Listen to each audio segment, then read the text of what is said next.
Hey folks, it's Marvin Cash, the host of The Articulate Fly, and we're back with another Southwest Virginia fishing report with Matt Reilly of Matt Reilly Fly Fishing. How's it going, Matt? Pretty great, Marvin. How are you? Oh, I'm getting there. I bet you're enjoying this little burst of cool weather we're getting. Yeah, it's been pretty nice. Not having to, sweat your butt off out there, but it's hopefully it won't get too cold and stick around because we're looking forward to another month and a half or so of good topwater fishing for both the smallmouth and the trout down here. Got it. And has the kind of cold snap, has it kind of put the smallies in a funk, or are they kind of turning on? I would say it definitely seems to have hurt numbers a little bit the last week or so. That, of course, could be attributed to other factors too, but shouldn't stick around too much longer. In fact, the last couple of days have been pretty great, so I'm not expecting it to be anything permanent. Well, that's good, and I guess the bite will stay good until you get a really good hard frost, right? Yeah, it's just like I got to talk about it a lot. It's just the terrestrial fishing for the wild trout that I do through the summer and the topwater bug fishing for smallmouth. They're really the same bugs we're talking about, and they live and die kind of by the same calendar. So, when one's over, the other one's over, and that's usually coincides with the first real, cold weather we have, the first cold snap. Doesn't necessarily have to frost, but just enough to kind of kill the terrestrial insects back and take that food source off the table. Got it. Well, we've actually got not one but two listener questions this time around, and the first one, Matt, is from Eric, and he's a frequent question asker on the Articulate Fly, and he wants to know about the action that you like to use when you're fishing topwater bugs like cicadas. Do you like to animate the fly, or do you like to get a dead drift? So it does depend on the day. I would say about 95% of the time. I'm a firm believer in doing less with topwater bugs. The way I like to look at it is, one, again, they're terrestrial insects, and a lot of times, most terrestrial insects, once they hit the water, they're stuck in the surface film and they can't necessarily get up and fly away. They're not very good swimmers, so they're trapped. And particularly later in the summer when the water temps, in the mid to high 80s, 90s, a fish's metabolism is racing, and they burn a lot of calories for the energy they exert. So particularly the real big fish, they're trying to eat as much food as they can without exerting much energy. And so they can move pretty slowly up to a bug, which is why I tend to dead drift for long periods. 10, 15 seconds is not too long. And then I'll give it some sort of small twitches or slow drags or something like that to kind of give a fish, you always want to envision a fish behind your fly, right? Even if you can't see it.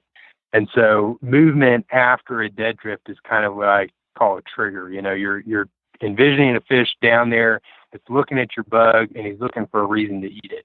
And a lot of times a slow drag or some small twitches is sort of an incentive that, like, hey, this bug, may actually go somewhere. I got to go eat it now. And so a lot of times that'll get a fish to eat.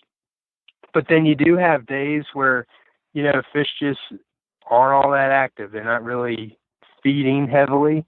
And so when you have fish that aren't feeding, the other way you get them to bite something is with reaction.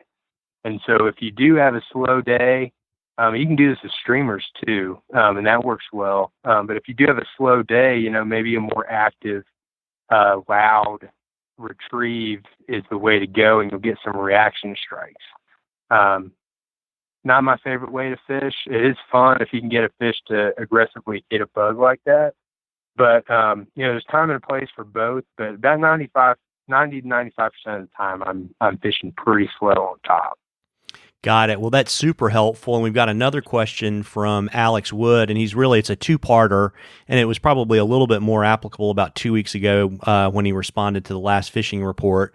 He's really asking about how a full moon affects when the next day you should fish, and the same in terms of timing of fishing around temperature.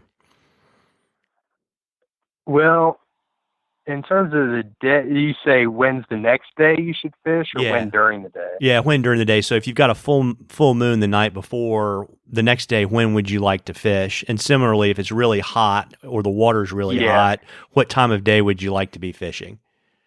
Water's really warm. I can usually find fish all day. Sometimes it seems like I'll pick up a little bit more, closer to dark you get, particularly if you have a full moon. I mean, I fish whenever I can, but I hate full moons if you can't fish at night because, a lot of their smallmouth or predators, and particularly big fish, will feed under the cover of darkness if they can get away with it. And so if you have a lot of available light at night, nighttime is a good time to fish. You can find some fairly aggressive and reckless fish that way. But I mean, if you can't fish at night, I mean, I would fish early and late if you can, just because, again, looking at a smallmouth as a predator, just like a fox or a coyote or a bear or something like that. They're out hunting at dusk and dawn, and those are times when, they may have an advantage over their prey species. The reason why I like to fish, during the day, the heat of the day and late afternoon in the summertime is because that's when bugs are most active.